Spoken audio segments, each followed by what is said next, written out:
Kami dari kelompok 1 yang beranggotakan saya sendiri, Octavia Wijaya, Yupina, Jimmy Robinson, dan Paulus Jambi.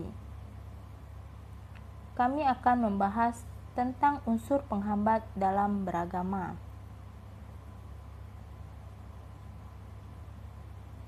Yang pertama, fanatisme. Fanatisme dalam bidang agama adalah sikap menonjolkan agama sendiri dengan kecenderungan menghina atau merendahkan agama lain dan mengurangi hak hidup agama lain.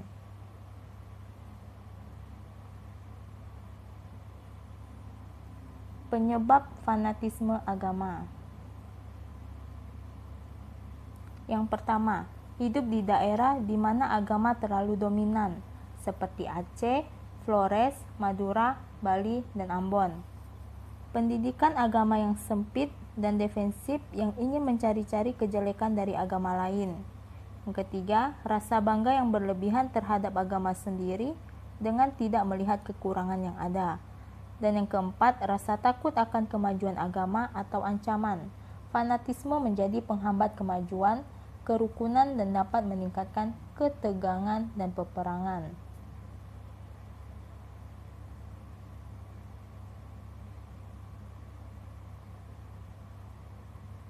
Cara mengatasi fanatisme agama. Yang pertama, menjunjung rasa toleransi. Yang kedua, menjaga rasa hormat dan tenggang rasa bagi penganut agama lain. Yang ketiga, memperkuat tali silaturahmi antar umat beragama. Yang keempat, menyadari bahwa perbedaan merupakan unsur yang wajar pada kehidupan. Dan yang kelima, menjaga sikap dengan baik serta bersikap ramah terhadap penganut agama lain. Tahayul.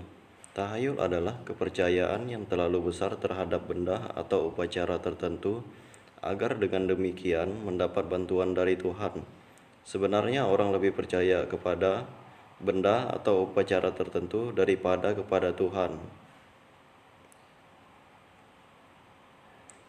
Orang berusaha mencegah pengaruh roh jahat dan mendapat bantuan dari roh yang baik dengan perantaraan seseorang dukun atau melalui upacara tertentu seperti perayaan kurban, persembahan sesaji, dan lain-lain. Tahyul merusak iman sejati, sebab di dalam tahyul kita berhubungan dengan bayangan, fantasi, dan khayal yang menguasai jiwa manusia. Fatalisme. Fatalisme adalah sikap mudah menyerah kepada nasib. Nasib dianggap sebagai sesuatu yang telah ditakdirkan oleh Tuhan.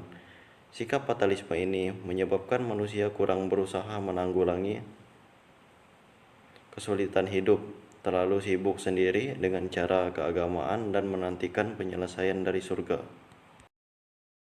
Yang ketiga adalah ateisme. Secara umum, ateisme ini terbagi menjadi dua bentuk ateisme, yaitu ateisme teoritis dan ateisme praktis.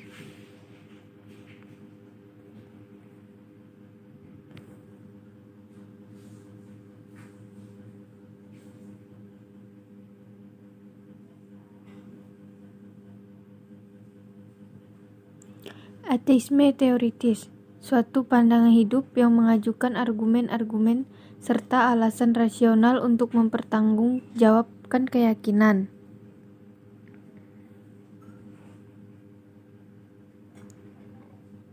Bentuk-bentuk ateisme teoritis. Yang pertama, ateisme humanistik. Yang kedua, ateisme sosial politik. Dan yang ketiga, ateisme ilmiah.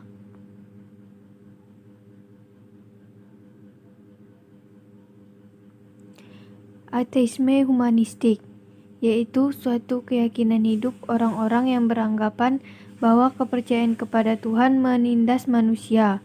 Mereka melihat bahwa agama itu mempersulit mereka dengan cara memberikan harapan yang palsu.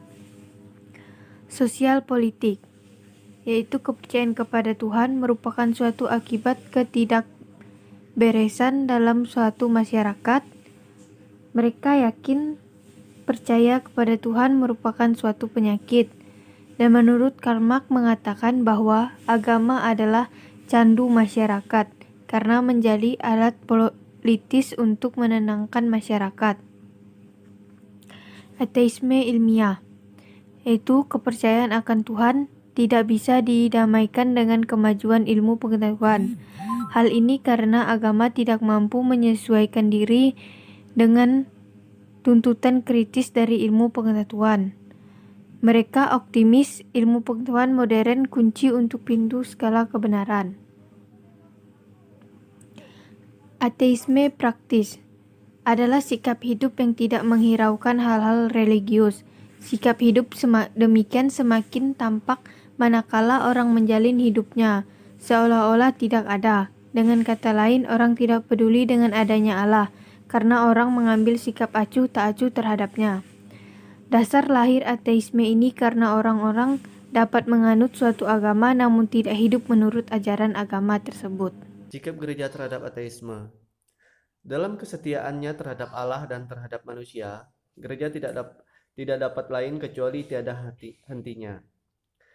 Dengan sedih hati tetapi juga dengan amat tegas, mengencam ajaran-ajaran maupun tindakan-tindakan yang berbahaya itu, yang bertentangan dengan akal budi dan pengalaman umum manusiawi, dan meruntuhkan manusia dari keluhurannya menurut asalnya. Gereja berpendirian bahwa pengakuan terhadap Allah sama sekali tidak berlawanan dengan martabat manusia, sebab martabat itu didasarkan pada Allah sendiri dan disempurnakan dalamnya. Sebab Allah pencipta, manusia ditempatkan dalam masyarakat sebagai penciptaan yang berakal budi dan berkehendak bebas. Dengan tulus gereja mengundang kaum ateis untuk mempertimbangkan Injil Kristus dengan hati terbuka. Atau lihat Gaudium et Spes 21. Tetapi terutama manusia dipanggil sebagai putra dan putri untuk hidup dalam persekutuan dengan Allah dan ikut serta menikmati kebahagiaannya. Sungguh pun sama sekali menolak ateisme. Gereja dengan tulus menyatakan bahwa semua orang beriman maupun tidak harus menyumbangkan jasa untuk membangun dengan baik dunia ini, yang merupakan tempat kediaman mereka bersama. Maka gereja juga menyesalkan diskriminasi antara kaum beriman dan kaum tak beriman, yang secara tidak adil diperlakukan oleh beberapa pemimpin negara yang tidak mengakui hak-hak asasi pribadi manusia. Adapun bagi umat beriman, gereja sungguh-sungguh menghendaki kebebasan yang efektif, supaya mereka diizinkan juga untuk mendirikan kenisah Allah di dunia ini. Sekian dan terima kasih.